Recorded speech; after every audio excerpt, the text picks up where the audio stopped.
এখানে আপনাদেরকে 5ই আগস্টের পরে আমাদের আমাদের কি অবস্থা ছিল 5ই আগস্টের আগে আমাদের কিছু কিছু সদস্য এবং মোস্টলি সিনিয়র অফিসার, তাই নিচের দিকের না, মোস্টলি সিনিয়র অফিসার, তাদের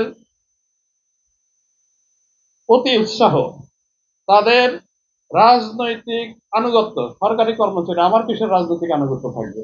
আমি কোনো আওয়ামী লীগ বিএনপি কিছু বুঝি না, কিন্তু ওনাদের রাজনৈতিক আনুগত্যের জন্য, অবিমৃষ্যকারিতার জন্য পুরো পুলিশ কলঙ্কিত হয়েছে। পুরো পুলিশ, সারা বিশ্ব এখন বলে যে বাংলাদেশ পুলিশ হাউ ক্যান, তারা এত নির্মম কেমন, কিভাবে হলো? How can be so merciless? মানে আমরা আমরা যেটা করেছি, আমিও তো এখন পুলিশ এবং ছিলাম, কাজে এইটা যখন পুলিশ করে তখন অবশ্যই এই দায় ভাগটা আমার উপরে এসে পড়ে। কারণ আমি সেই অপশনে থাকলেও আমার উপরে দায় ভাগটা আসে। আমার আত্মীয় স্বজন বলে যে তোমরা কি করছো, তোমরা এগুলো কি করছো?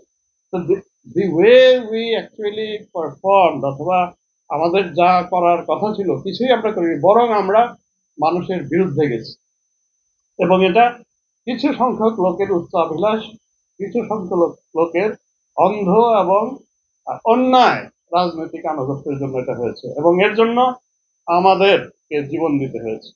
কর্তব্য, in the line of duty, কাজ করতে গিয়ে আপনি, আমাদের যে লোকগুলো মারা গেছে তারা তো মানে they had the orders from the superiors, তাদের ভুলের জন্য জীবন দিতে হয়ে গেছে, জীবন এই দিতে হয়েছে।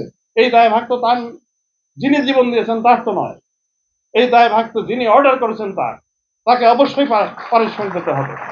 এটা আমি আমি বিশ্বাস করি যে যারা এই অন্যায় করেছেন তাদেরকে অবশ্যই পানিশমেন্ট পেতে হবে, এবং যিনি বাধ্য হয়ে এই কাজটা করেছেন তা আমার বিশ্বাস আদালত থেকে উনি ন্যায় বিচার পাবেন, এবং উনি অবশ্যই উনি অ্যাকুইটেড হবেন, এটা আমার বিশ্বাস।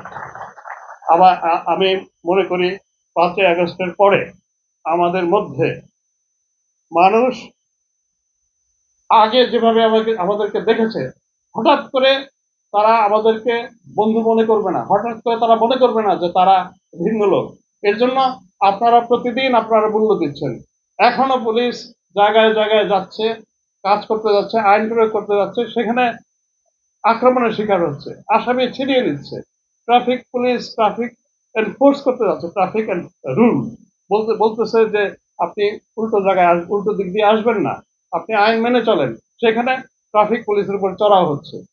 আইন না মানার একটা প্রবণতা চলে এসছে, কেন? তারা মনে করছে যে পুলিশ, তারা গণবিরোধী কাজ করেছে, এখন আমরা আমরা আমাদের মতো চলবো, পুলিশ লাগবে না। দিস ইজ কমপ্লিটলি রং। একটা সভ্য দেশ পুলিশ ছাড়া কেমনে চলবে? পৃথিবীর কোথায় আছে উইদাউট এনি পুলিশ ইট রানস? পৃথিবীর কোথাও তো নাই।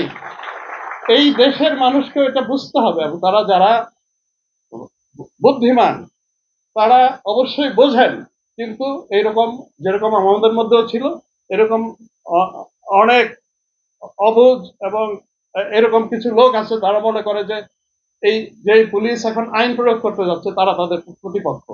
দেশের অপরাধ দমন যদি করা না হয়, শৃঙ্খলা যদি না হয়, কোন নাগরিকটা থাকতে পারবে? এই 18 কোটি লোকের একটা লোক ঘুমাতে পারবে?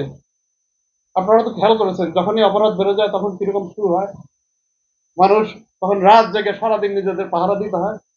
তো এই দায়িত্বটা তো আমার। এখন আমাকে যদি এই দেশের কিছু লোক যারা ভুল বুঝে এবং তারা যদি আমাকে দায়িত্ব পালন করতে না দেয়, the whole society will be jeopardized. এই জিনিসটা তাদের বুঝতে হবে। আমি এইখানে ইলেকট্রনিক মিডিয়া, প্রিন্ট মিডিয়ার নিশ্চয়ই আছেন, অনেকেই আছেন।